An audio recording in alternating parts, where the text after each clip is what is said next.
Muy buenas noches, hermanas y hermanos. Bienvenidos a esta conferencia de Hierosofía, la séptima conferencia, dictada por el maestro Israel Rojas en el año de 1984, como bien lo decía el hermano.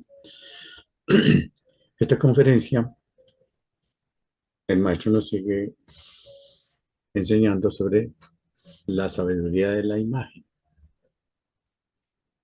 y nos recalca y nos recuerda siempre que el lenguaje de la imagen es el más extraordinario de todos los lenguajes. Adquirir el conocimiento del sentido de la imagen es adquirir el conocimiento de la vida universal. Para hoy el maestro nos va a hablar, entre otros temas, de, de la imagen de Virgo, de Libra y de Escorpio. Además, nos hace igualmente un repaso general de, de lo anterior, de las primeras figuras. Nos dice el maestro, continuamos la marcha en nuestro estudio del zodíaco esotérico de acuerdo con el poder de la imagen. Quizá, de ello estoy seguro, no nos hemos dado cuenta todavía del significado, no de las clases, sino del sentido de las clases, del sentido de lo que nos está diciendo el maestro. De eso seguramente no nos hemos dado cuenta, que hieros es imagen y logos es palabra.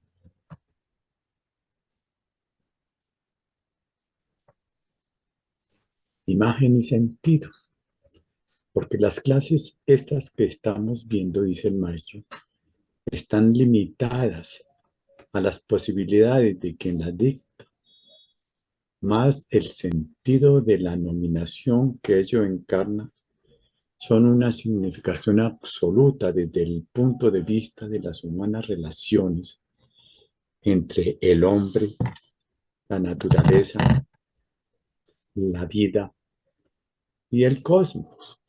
Y repetimos, de eso seguramente no nos hemos dado cuenta.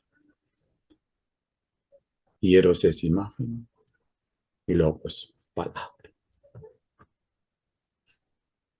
Logos palabra, hieros imagen. Logos palabra, hieros imagen.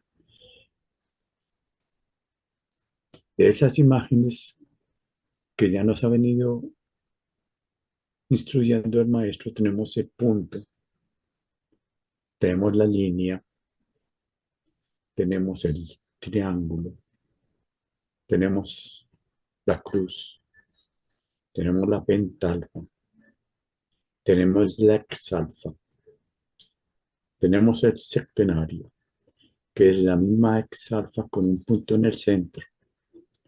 Tenemos la esvástica. Tenemos que el número 9 es la esvástica con un punto en el centro. Y tenemos la década. La década está representada por el número 9, o sea, la esvástica con un punto en el centro, inscrita en una circunferencia.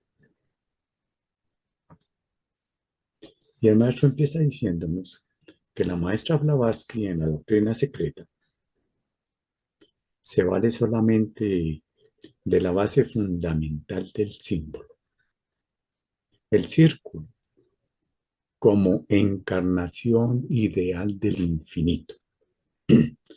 Entonces es la primera figura, es un disco sencillo. Doctrina secreta en el Proemio, tomo número 1, página 66. La segunda figura.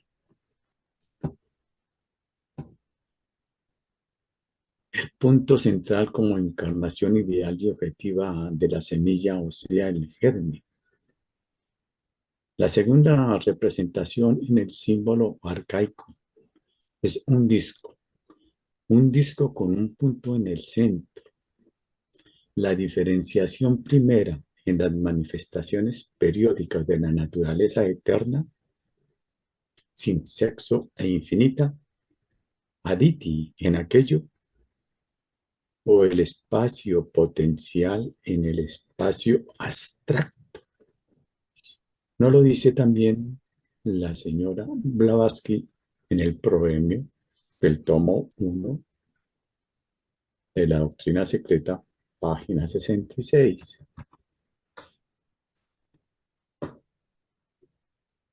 Tercero, o sea, del germen de cualquier cosa, de un sistema solar,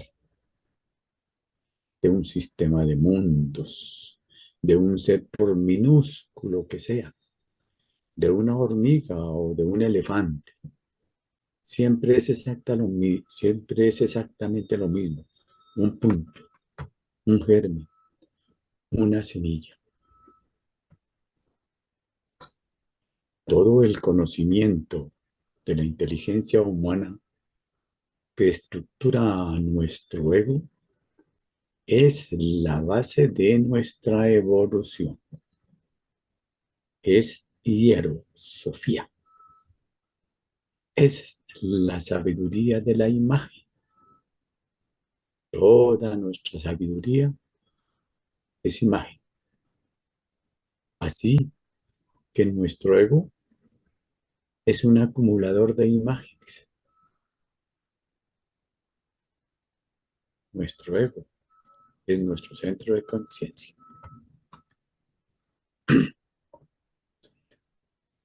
De tal forma o de tal manera que todo el conocimiento de la inteligencia humana que estructura nuestro ego y es la base de nuestra evolución es hierosofía, es la sabiduría de la imagen. Todo lo que nosotros podamos hablar o decir de las cosas es simplemente el conocimiento que tengamos de las imágenes, de la ciencia, de la filosofía, de la metafísica, de la hermenéutica o de lo que sea. Todo es imagen.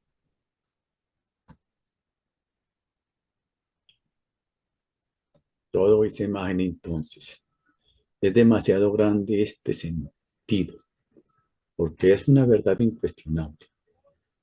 Nada hay que discutirle, pues a medida que analicemos este hecho, lo encontraremos viviente en toda la naturaleza. Toda nuestra sabiduría es imagen, así que nuestro ego es un acumulador de imágenes, y eso hace la grandeza y la magnitud de ese ego. El maestro dice, me asombré, que se asombró permanentemente mientras residía en esta encarnación y en otras próximas, el desarrollo, la adquisición de sabiduría tan profunda que había logrado ese ego que solemos llamar Sanoni, que en una novela referente a su vida se llamaba realmente Nanyo, y que para nosotros era evidentemente una luminaria de este universo,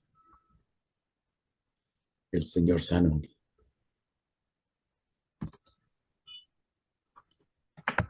Cualquier cosa que se le preguntara la sabía a perfección. Nosotros éramos demasiado niños frente a él, niños en la evolución, No hablo de la cáscara, que eso no tiene mayor trascendencia. Jamás contestó nada que no fuera exacto, ni del pasado, ni del presente, ni del futuro, ni de lo que estaba pasando a una persona aquí o en Tokio o en cualquier lugar del mundo. Piensen, hermanos, o pensemos la posibilidad que hay para el ego interno de alcanzar esa magnitud y esa sapiencia. Ha habido muchos, indudablemente. ¿Alguna vez alguien en reserva le decía al maestro, dígame una cosa, maestro Rojas, ¿no será este Apolonio? ¿Qué le voy a decir? Así como decía un alemán, puede que sí, puede que no, pero lo mejor es quién sabe. Yo no podía dar respuesta a semejante pregunta, pero no podía negarla tampoco.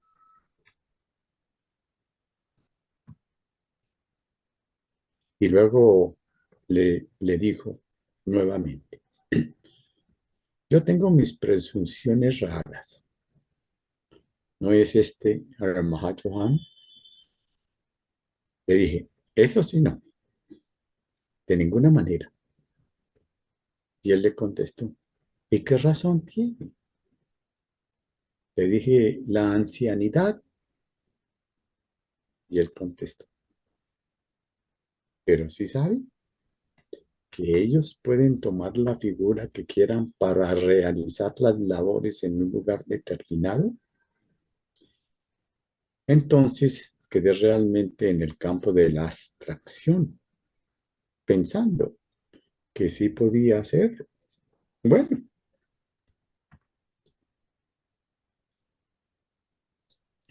el maestro decía que en este momento traía esto a recuento únicamente para pensar cómo estamos dormidos en la evolución, cómo somos de inconscientes en relación con todos los seres y con todas las cosas y con todos los hechos y con nuestra propia vida.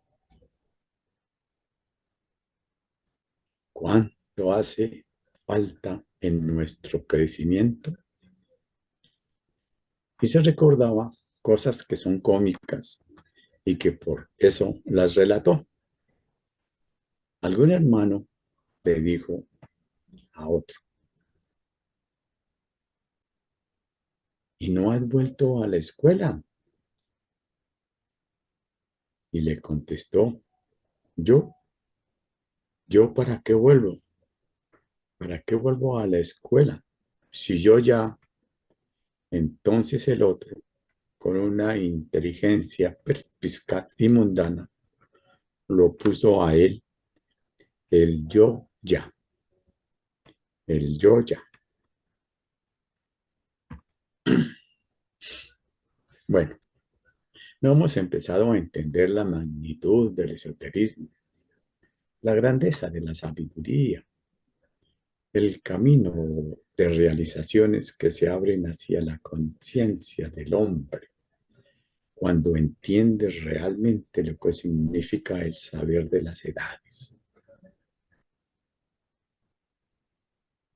Llamamos saber de las edades al cúmulo de sabiduría que los grandes seres han adquirido para ayudar al mundo. Y a eso no nos debemos atener exactamente. Y todo eso es hierosofía, es imagen y discurso.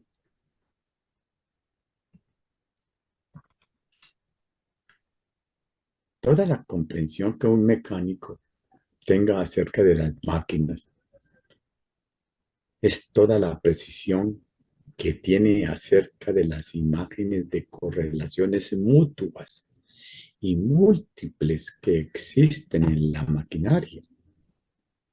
Por eso es un gran mecánico. El médico, un médico, si es que los hay, decía, porque estoy dudando mucho que los haya. ¿Qué sería? Sería un hombre que sabría del conocimiento de la fisiología por excelencia, de los mecanismos y cómo revisar sus defectos cuando ellos aparecen. Eso sería un médico,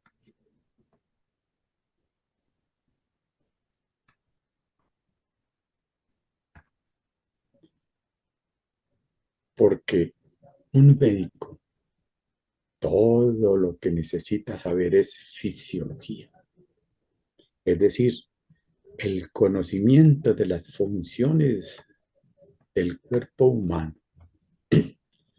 Lo demás no sirve para nada. Lo demás es teoría. Y saber si una función de aquellas se alertó por esta o aquella causa y deducir cuál es la medicina.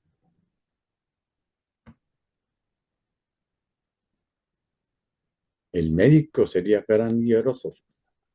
Eso sería un médico. Eso sería un gran filósofo en medicina, sencillamente. Y así en cualquier ciencia, en la ingeniería, en la biología, en la psicología. Todo aquello es un juego de imágenes y palabras que encarnan el sentido de la imagen, su operación y su función.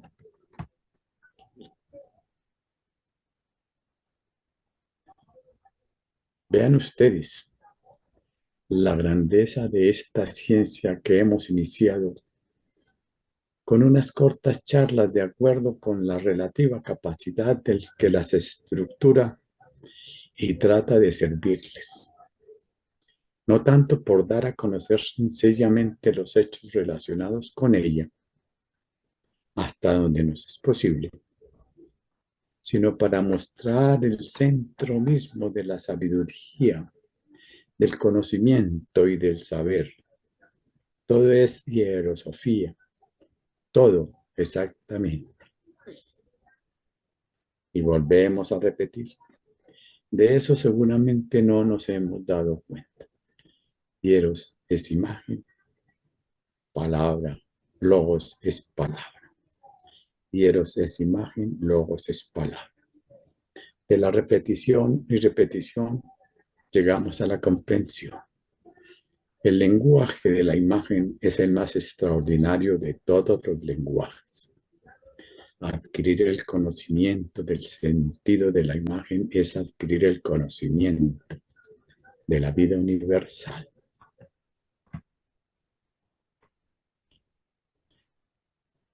Ahora, veamos, un cura de pueblo se diferencia del carpintero del pueblo en que sabe un poco de teología, pues que tampoco sirve para nada. Y luego, para darse grandeza, se pone un traje especial, que es otra imagen, con la cual él quiere impresionar al medio donde él reside. Perdonen ustedes, que yo soy muy ecléctico en mis cosas porque miro en la naturaleza tal como es la vida. Y la vida y sus funciones y su maravillosa naturaleza. Al único hombre que le concedo el derecho de elegir un uniforme gallardo, brillante, espectacular y tremendo, es al torero, porque cada vez que sale a cumplir su misión, expone su vida. Ese es un hombre grande, mundanamente hablando. No estoy hablando de espiritualidad, sino que esas cosas de los uniformes son para engañar a la gente. Es una imagen para seducir a las gentes.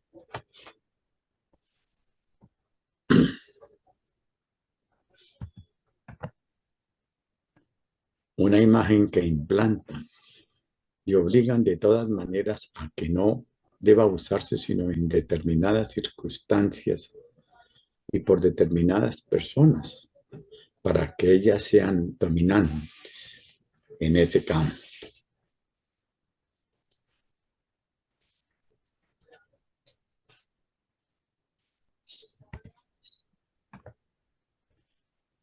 Por ejemplo, un agente de policía usa una imagen que es peculiar por su uniforme.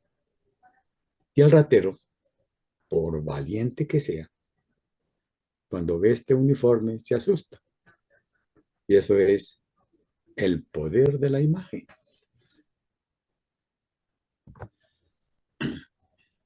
Pero ahora veamos la imagen en otros mundos.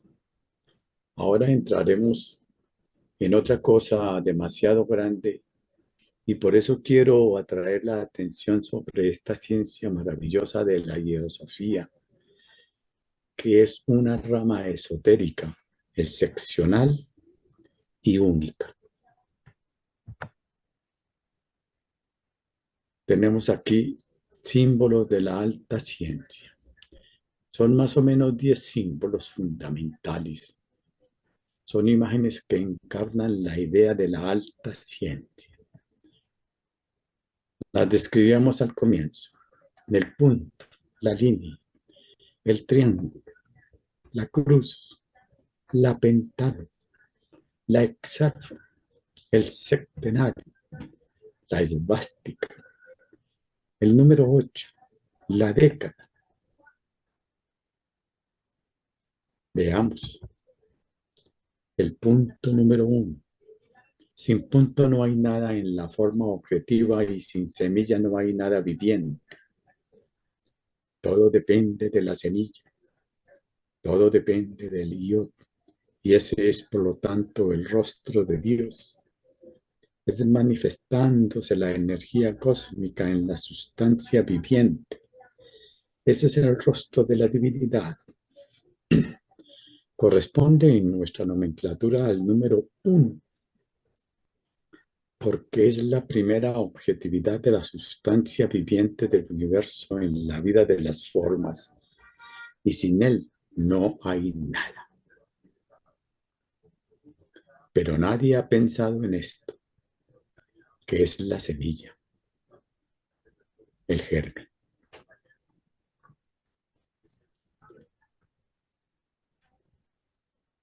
Segunda imagen. Nosotros ponemos en la astrología y también en la astronomía el sol con un circulito y un punto, como un circulito y un punto en el centro. Quiere decir que embarga la energía que cubre el sistema solar y dentro está la semilla, el germen, el que es el fuego creativo del Espíritu Santo. Es el tercer aspecto del logos. Es el punto matemático que da origen a todas las posibilidades generativas y creadoras en todas las maneras y mundos. Qué cosa tan maravillosa es todo esto. La segunda imagen, disco con un punto en el centro. En el centro, ese punto en el centro es la semilla germinal de cualquier cosa, como ya vimos.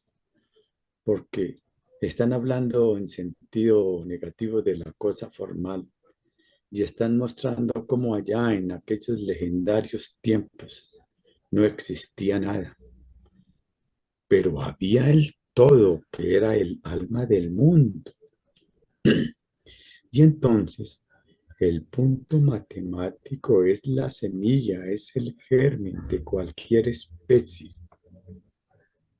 porque al fin de cuentas Toda la naturaleza fenomenal de la vida tal como la entendemos nace de una semilla. El reino vegetal, el reino animal, el reino humano. Ahora tenemos la dualidad, que en las escuelas esotéricas la hacen figurar en dos columnas, el aspecto yo y el aspecto G. Y aquí venimos y miramos Yod y G. ¿Y qué es Yod y G?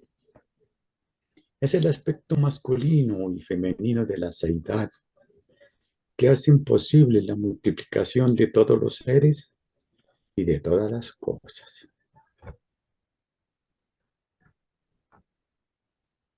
Estamos en el centro mismo del saber. No es una alegoría, ni una figura, ni es una manera de entretención. Estamos en el centro mismo del saber. El aspecto masculino y femenino hacen todas las creaciones de este mundo, tal como lo entendemos. Vemos una selva gigantesca. Es el resultado de dos polaridades germinales de la semilla, de los estambres y pistilos de la semilla.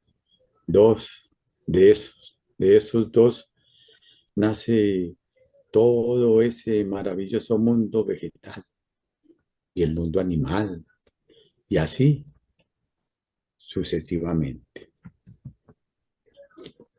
De tal manera que esas dos columnas embargan en la imagen el contenido de la sabiduría para hacer posible la multiplicación de los seres y de las cosas, de las cosas, de las ideas y de todo cuanto imaginar podamos. Estamos en el centro mismo de una ciencia incalculable y de la belleza. Después viene el triángulo. Es la armonía de estos dos polos para engendrar el equilibrio y la armonía de los complementarios. Un matrimonio no es un matrimonio mientras no haya un hijo, porque el hijo es el punto equilibrante y la armonía de los esposos y así sucesivamente.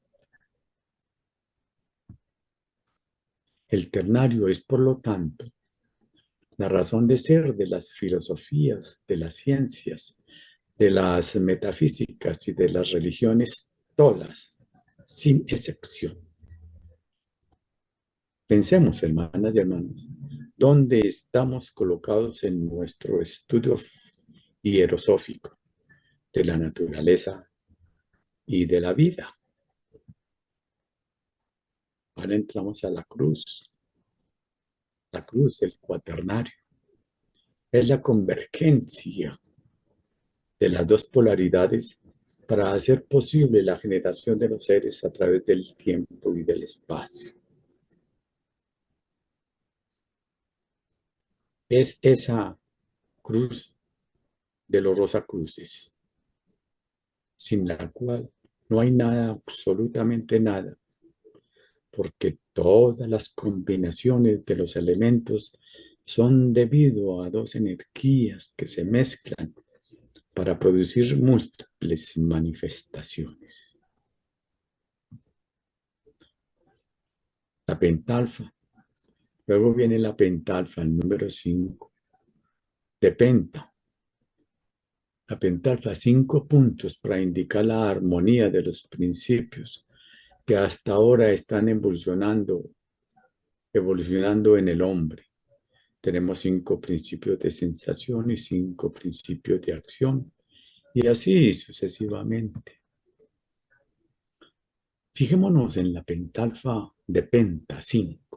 5 A's, 5 A's griegas. Está relacionada directamente con el hombre. sus cinco sentidos, sus cinco modos de ser objetivamente, dos piernas, dos brazos y una cabeza, vinculados a un centro por excelencia del amor y la alegría, que es el corazón del hombre. Esa es la pentalfa. Luego entramos a la exalfa, el hexagrama, dos triángulos, el uno con el vértice hacia el espacio y el otro con el vértice hacia la forma o sustancia. Se llaman fuego y agua, o en otras palabras más científicas, espíritu materia.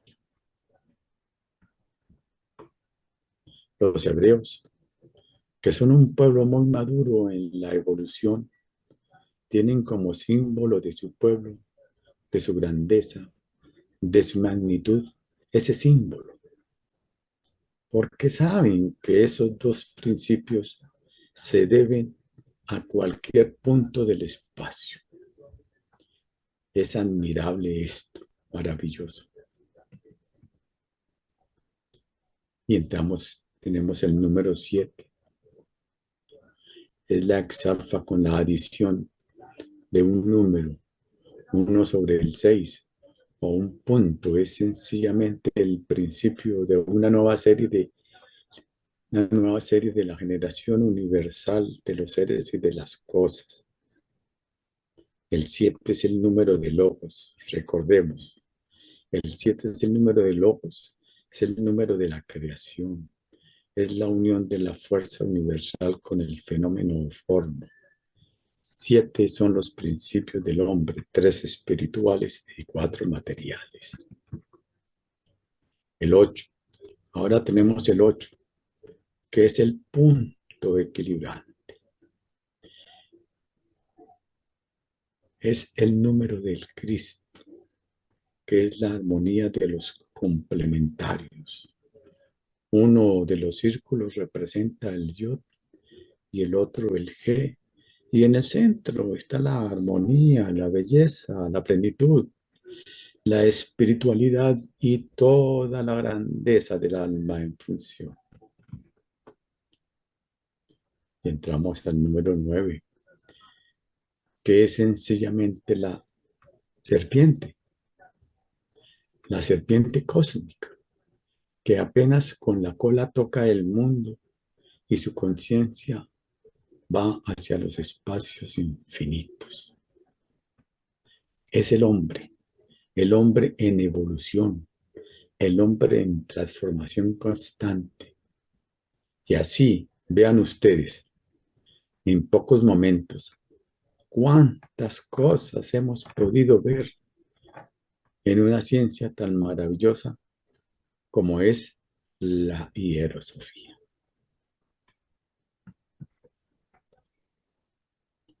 El 9. El 9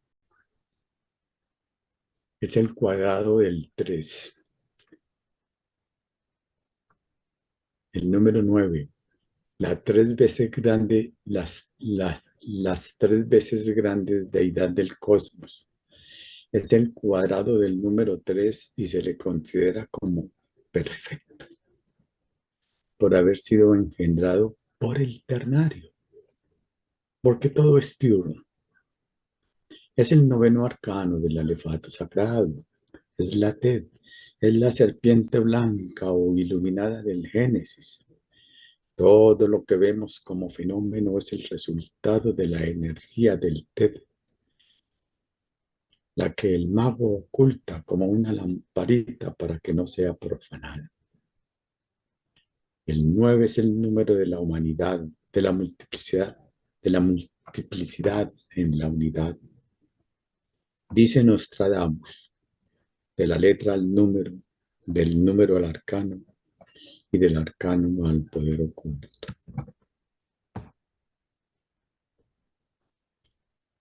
Ahora vamos a entrar en algo abstruso pero grande,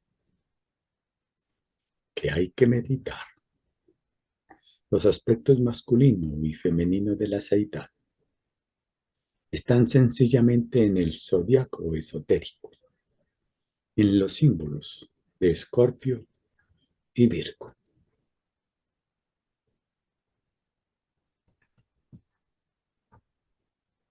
Como vemos, el símbolo es una misma M. En uno, la cola está recogida y vuelve a penetrar en el núcleo de su origen. Es el caso de la maternidad universal, porque esta es la función peculiar de lo femenino en la naturaleza y su planeta por excelencia es Venus. Está localizado en el plexo solar. Desde el punto de vista magnético de la dama, de la mujer. Ahora, Escorpio está localizado en el centro de la generación misma y representa el aspecto masculino de la seidad. Y representa a Marte. Hoy mismo, en la literatura común y corriente, cuando hablan de los sexos y de la generación, ponen como símbolo de lo masculino y de lo femenino a Marte y a Venus.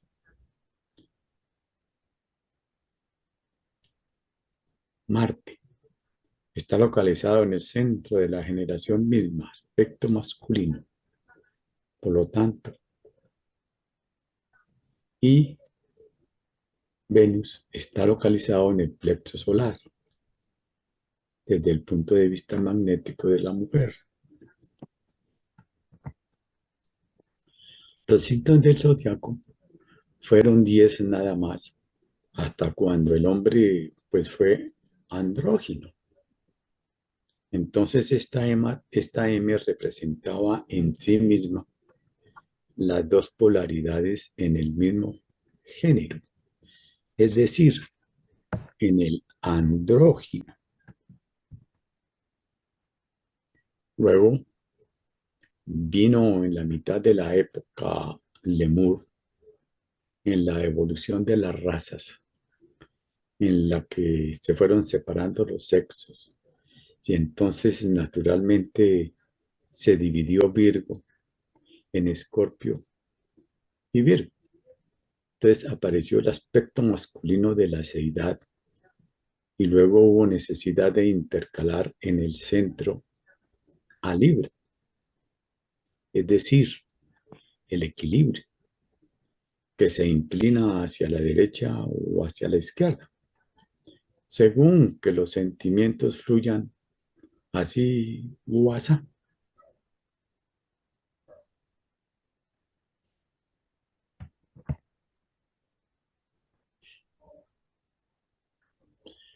Y les traje esta para que tengamos en cuenta la simbología de estos tres signos. Están representados en muchas partes, los encontramos.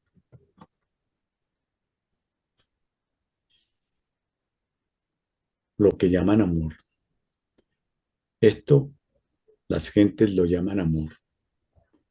Yo lo llamaría seducción, atracción universal, potencias extraordinarias que se inducen una a otra para hacer posible la generación de seres y de cosas.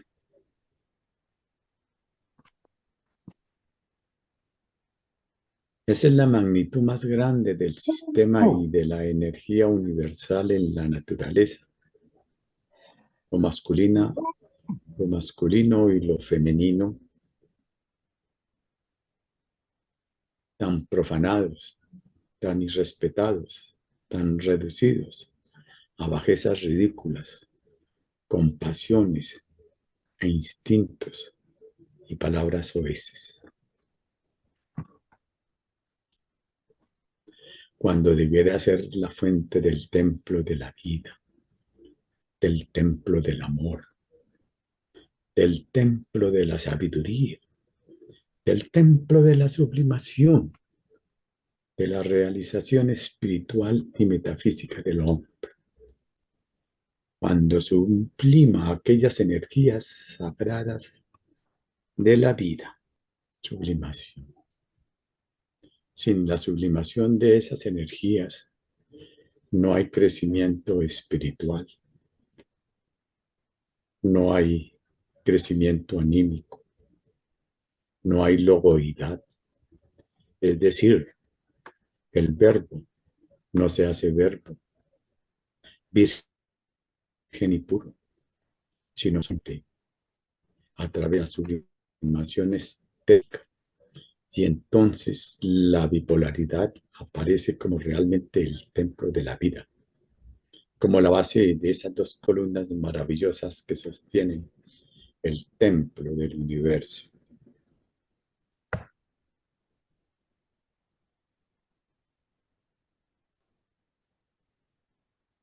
ante las cuales el masón iniciado se inclina. Y el masón ordinario dice que estamos en las columnas J y B, como se diría, estamos en Paipa o en Pereira, cualquier cosa. Así se va perdiendo la conciencia de la verdad en una forma verdaderamente aterradora. Pero el esoterismo de las edades es el que mantiene la atención oculta, sincera y real de las verdades eternas, hechas sustancia y vida. Piensen ustedes lo que es este divino saber.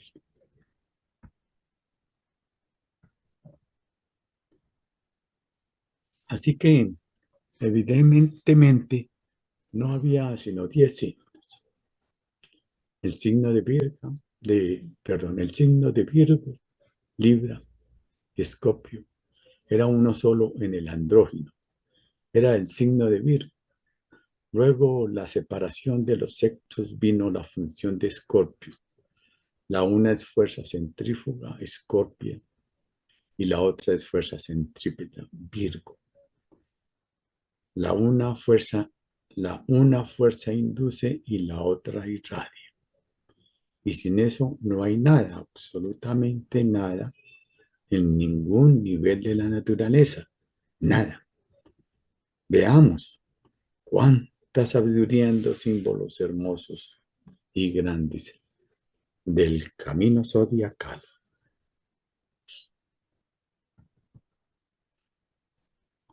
Al comienzo de esta presentación, de esta charla, al referenciar el hieratismo del zodiaco, se dijo que este es un campo magnético, nada menos que de nuestra galaxia, que no es realmente ningún cuerpo, aun cuando las estrellas coparalelas a cada una de ellas daban la imagen que le permitió a los caldeos ponerle nombre de animales como Aries, Tauro, Géminis, Cáncer, Leo, Virgo, Libra, en fin. Enseguida objetivemos, objetivemos bastante la atención. Ahora lo que viene naturalmente son locuras de los problemas que en sí que concierne a la entidad humana, ya sea varón o ya sea mujer. Si no hay la totalidad de fuerza masculina en la naturaleza de la seidad, el hombre es psicológicamente anormal. E igualmente en el caso de la mujer. Esa es la falta sencillamente de aquella devoción que debería haber existido entre la bipolaridad eterna en el mundo de la generación humana. Sería otra, entonces, la humanidad. Por eso se habla alegóricamente de una caída, pero no es una caída. Es el medio por el cual el Logos se valió para hacer posible que la conciencia subjetiva se convierta en conciencia objetiva a través de los seres. Pensemos cuánta grandeza, cuánta magnitud hay en esa bipolaridad eterna. Si el hombre hubiera continuado siendo andrógino, hubiera continuado siendo realmente un sonámbulo de las energías cósmicas y nunca hubiera poseído una egoidad, es decir, una conciencia propia, ni hubiera logrado poseer lo que es más difícil de adquirir verdaderamente, la sensibilidad. Se habría perdido o habría quedado latente ese resorte divino de la evolución, que es la sensibilidad. Siempre, cuando se habla de sensibilidad, miramos esto con desdén, con indiferencia, pero resulta algo muy grave, ya que sin sensibilidad no hay evolución. El hombre insensible no evoluciona.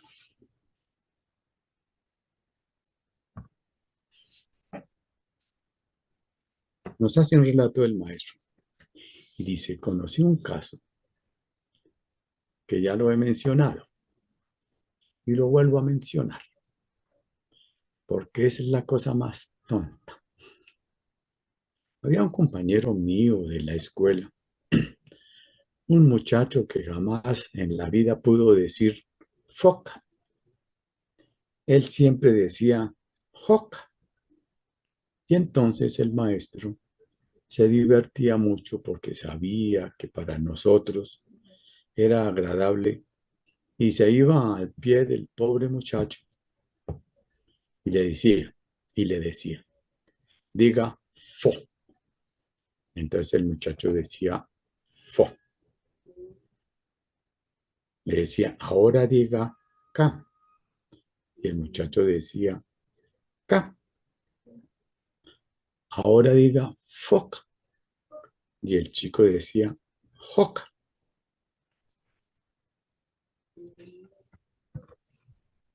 No tenía sensibilidad para aprisionar la fonética de esa palabra y por eso nunca pudo decir foca, sino joca. Y nosotros, por falta también de sensibilidad, no somos ni jocosos. La sensibilidad es el resorte espiritual de la vida. Es el Cristo Redentor.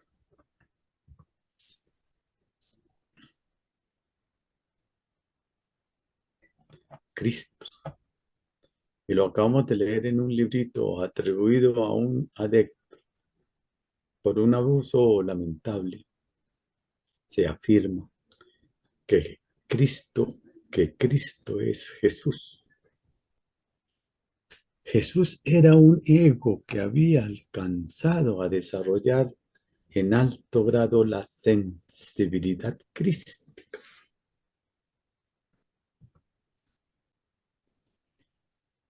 Cristo se hace ostensible en nosotros a través del verbo de la vida.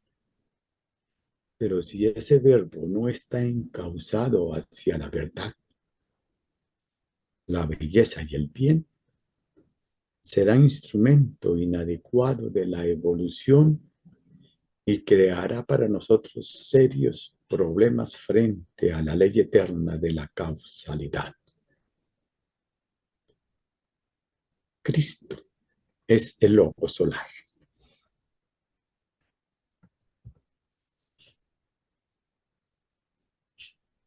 El poder del verbo radica en estos dos centros. en el centro del plexo solar y en el centro de Yesod, o sea, Marte. Allí está el poder del verbo en el hombre. El poder masculino de su verbo está ahí, en Yesod. Está en Escorpio y percute en la esfera de Virgo.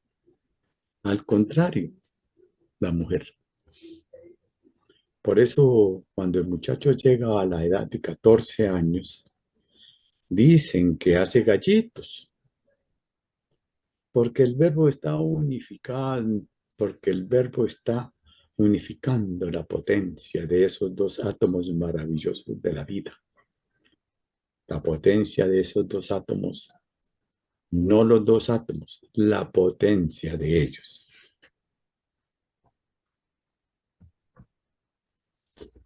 De tal manera que el centro del verbo por excelencia para el hombre es Escorpio. Y el centro por excelencia para el verbo en la mujer es Virgo. Entonces, de tal manera que esta es nuestra dualidad permanente, activa y fecunda.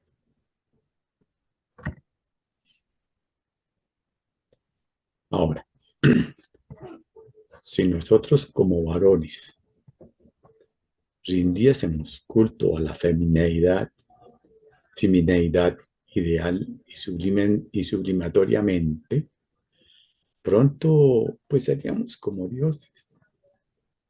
Y si la mujer rindiese culto a la masculinidad con devoción, armonía y superioridad, pronto serían diosas y también dioses, porque los egos nacen para adquirir la armonía polar de esos dos principios. Para eso hemos nacido aquí, para adquirir la armonía polar de esos dos maravillosos principios.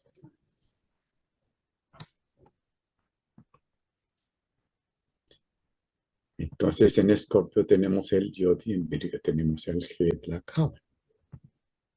Son el mismo Yang Yin de la tradición de la sabiduría china. Son la razón de ser de la sabiduría de las edades. Son la razón del conocimiento hierático de las verdades eternas que están en el hombre. Entonces, hermanas y hermanos, a sublimar, diría yo, dice el maestro, porque este es el camino verdadero de la evolución. Todo lo que sea dejar todo lo que sea dejar nuestros sentidos fluir a través de la potencia vulgar del instinto nos mantendrá ligados a través de la materia y jamás podremos superar las situaciones humanas. En cambio, por el otro sendero, el de la sublimación estética, no solamente superaremos las situaciones humanas, sino que podremos ser humanos de una grandeza y de una perfección incalculable. Del maestro. No quiero marchar más esta noche para que quede bien grabada la actividad psicológico-moral de estas dos divinas energías de la naturaleza. Que esa fuerza divina del amor potencial que subyace en cada uno de aquellos átomos sea nuestra guía y camino de iluminación a través de las edades. Es mi más ferviente deseo para todos ustedes, hermanas y hermanos. Muchas gracias por el día de hoy.